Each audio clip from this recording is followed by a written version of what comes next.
south of Sanity. This is not a funny story. There are comical moments when, as they say, mistakes were made. This adventure started 3 years before it started. The internet was new.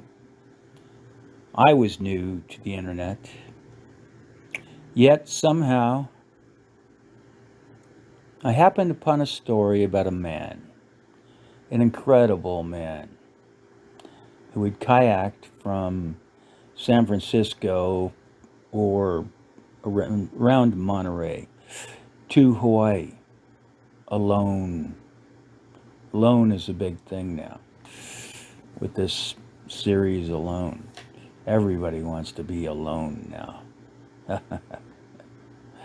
But he had kayaked from Monterey, let's say, to San Francisco. No chase boat, no nothing.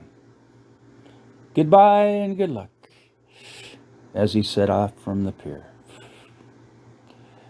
Now I owe quite a substantial portion of my adventurous traveling life to this man, but I have never told him that. In fact, I have not seen him for going on decades, maybe since the late 90s or something. No. Maybe I bought a kayak from him early 2000s. But what did I do before I knew him? What I did do, not what did I do. What I did do before I knew him was to read that article about his trans-Pacific passage to Hawaii. Then, some may call it fortuitously, I call it embarrassingly. I showed up at the nearest kayak shop I knew about on Point Loma. Happened to be on Point Loma. And I proceeded to tell the man behind the counter about this incredible adventurer, this incredible man, what he did, what he pursued. And it wasn't until I had signed up for a several-day kayak tour of Baja, California, that the man introduced himself to me by name. Boy, did I feel... not sure what I felt. Stupid, ignorant, wishing I had more common sense when walking into a kayak shop. Yeah, all those and more. And the man said, "My name is Ed. I'll be your guide."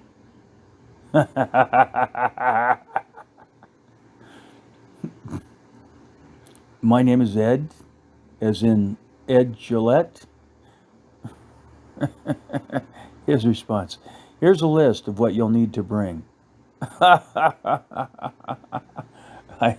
I knew I was hanging out with the right people then. At that moment, I said, "Whoa, here comes learning. Get ready. Gear up. This guy is going to teach you a whole bunch." And I was right. I had just stood in front of the man who paddled solo from Monterey to Hawaii. Me raving about how some guy paddled in a kayak from Monterey to Hawaii. Oh. So, in the following years, I did a couple trips with that. I'm not sure exactly how many at this point. It's been so long, but to the Sea of Cortez. And I met other kayak enthusiasts, one of whom became my girlfriend,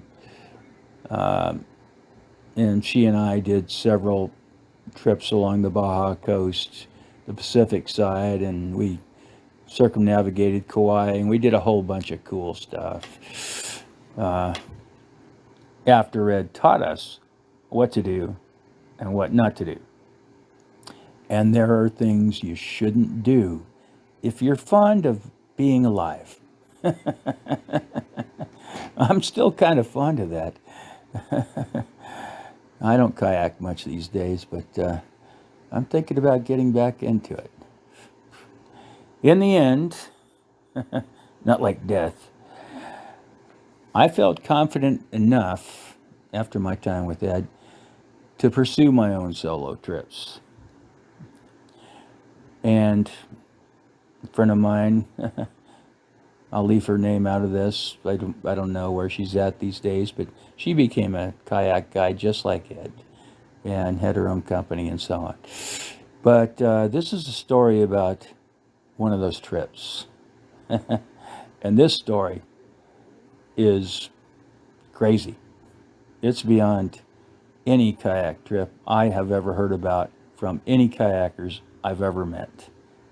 This story involves guns, sharks, 4-inch steel cables popping out of the sea just feet in front of you as you paddle forward on your kayak.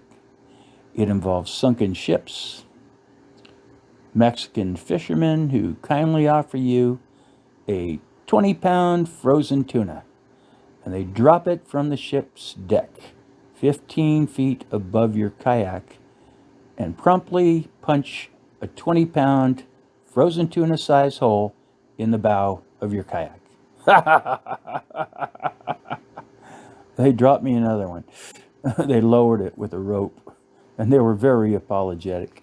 And they actually offered to fiberglass my kayak, but I had some stuff to fix it.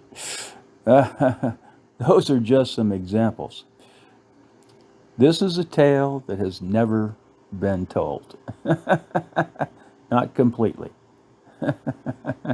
Like Ed, many of the details of this recounting I have told 1,000 times. This tale I have told 1,000 times. Were never told. Many of the details were never told until long after the adventure. I think it was 20 or 30 years before I read or heard things on public media about the details of Ed's trip. Details that, if you were on a trip to Baja with him back in the early 90s, you got bits and pieces of around the campfire. Ed would come in, would bring the kayaks in, would set up camp on some island, some beach, and Ed would grab his spear and his fins and mask, and he'd go out and catch us dinner. He'd go out and spear us dinner. And then he'd bring it back, we'd cook up some dinner sitting around the campfire. And of course, everybody always wanted to know, what was it like? What was it like? What did you do? What were the challenges? And we'd squeak a few details out of him. But not something he always wanted to recount, because surely everybody wanted him to recount it all the time. Can you imagine? But I will always value those trips with Ed as some of the best moments of my life. And I wish someone had been there to video this trip I am about to recount, because it's beyond belief. Sharks, sunken ships, and there were times when I rolled over in the way. I mean, just crazy stuff. Anyway,